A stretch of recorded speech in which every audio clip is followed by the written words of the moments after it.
Dulu pernah di KPK itu ada orang diperiksa dan kemudian pejabat KPK memberikan ruang untuk waktu belakang, pejabatnya kena pelanggaran kode etik.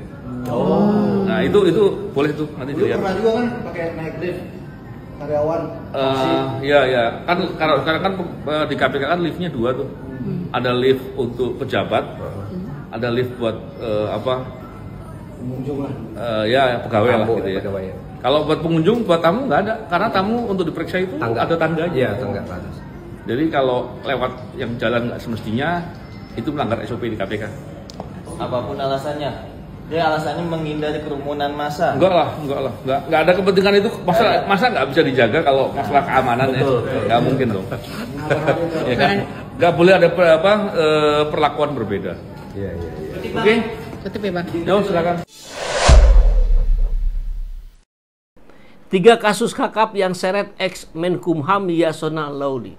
Jadi setelah Hasto, Yasona yang akan jadi sasaran tembaknya. Karena 3 hal ini, langsung pada intinya saja. Pertama, ada kasus yang menyeret keterlibatan Yasona Lauli. Korupsi proyek EKTP. Ini udah lama kali nih. Tapi tempo hari Yasona sebagai anggota DPR. Ini terseret juga ini. Ya, pernah duduk menjadi anggota Komisi 2 yang sebelum menjabat menjadi Menkumham. Yasonanya Yasona, terus siapa Ganjar, itu kan yang disebut-sebut terus tuh, tapi tidak ada kelanjutannya. Mungkin sekarang sedang dilanjutkan. Jadi Ganjar juga bisa jadi kena ini. Kedua, kasus buronnya Harun Masiku. Ya, karena ini terjadi ketika dia sebagai Menkumham. Kapasitas saya sebagai ketua DPP, ada surat saya kirim ke KPU tentang ke Mahkamah Agung untuk permintaan fatwa tentang keputusan Mahkamah Agung nomor 57. Kami minta fatwa, saya tanda tangani fatwa, permintaan fatwa, karena di situ ada perbedaan tafsir antara KPU dan DPP tentang suara.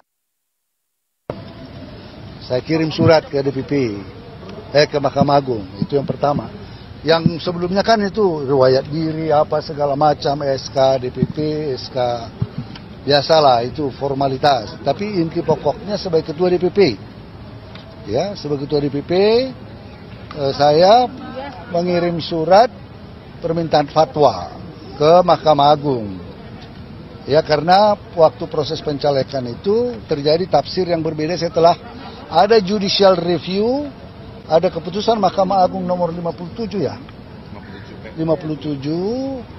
Kemudian DPP mengirim surat tentang penetapan caleg, ya. Kemudian KPU tidak menanggapi berbeda. Kemudian kita minta fatwa kepada Mahkamah Agung. Mahkamah Agung membalas fatwa tersebut. Ya, sesuai dengan pertimbangan hukum supaya ada pertimbangan hukum tentang diskresi partai dalam menetapkan calon terpilih. Itu. Yang kedua, ya, yang kedua adalah kapasitas saya sebagai menteri. Saya menyerahkan tentang perlintasan Harun Masiku. Itu saja. Paling kan itu nggak ada yang profesional, penyidik sangat profesional, ya menanyakan sesuai dengan posisi saya sebagai ketua DPP, ya.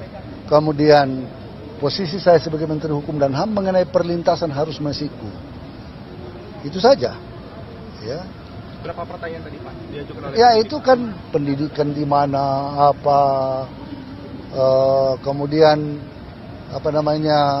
mengapa timbul surat tersebut. Ya saya jelasin Pak, sebagai ketua DPP. Sebagai menteri kemarin ada info soal Harun udah di Indonesia atau masih di luar negeri Pak? Kan itu dia masuk tanggal 6, keluar tanggal 7.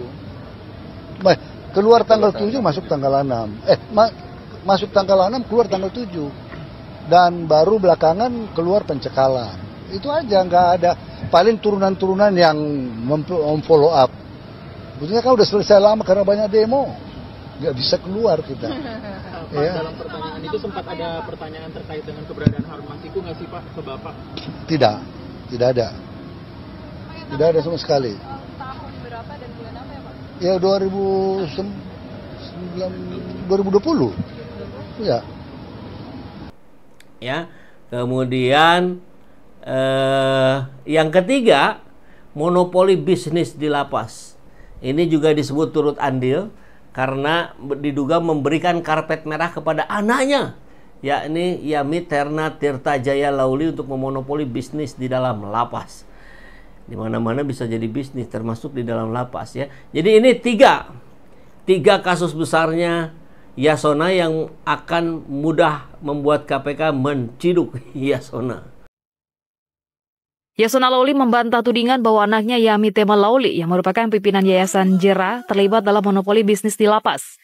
Yasona mengklaim bahwa Yayasan Jera hanya memberikan pelatihan kepada warga binaan sehingga tidak ada aktivitas bisnis Yami Tema di lapas.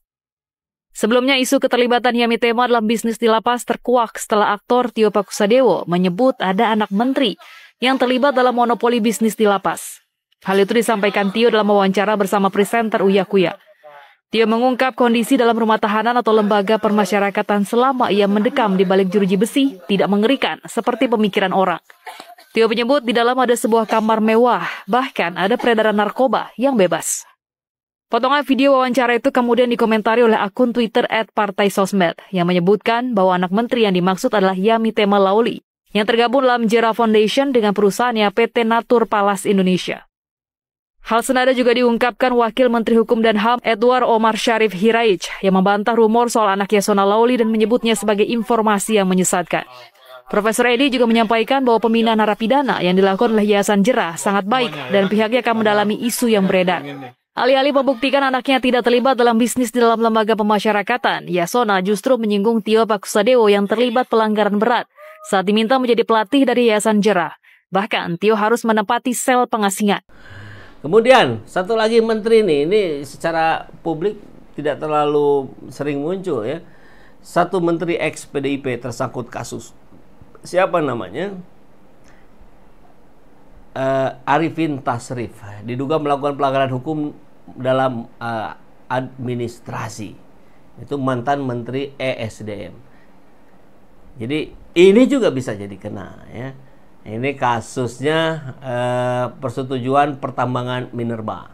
Padahal kewenangannya di sini ya gitulah pokoknya tentang pertambangan minerba aja. Kita kejar cepatnya aja lah.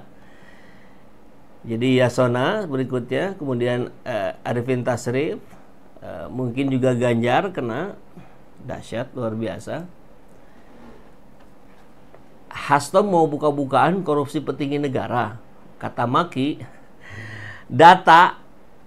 Datanya itu akan lebih valid. Biasanya data pelaku biasanya lebih valid. Wih, ngeri ya. Makjel lebih nih ya. Data pelaku biasanya lebih valid. Jadi artinya Maki ini ya Boyamin Saiman.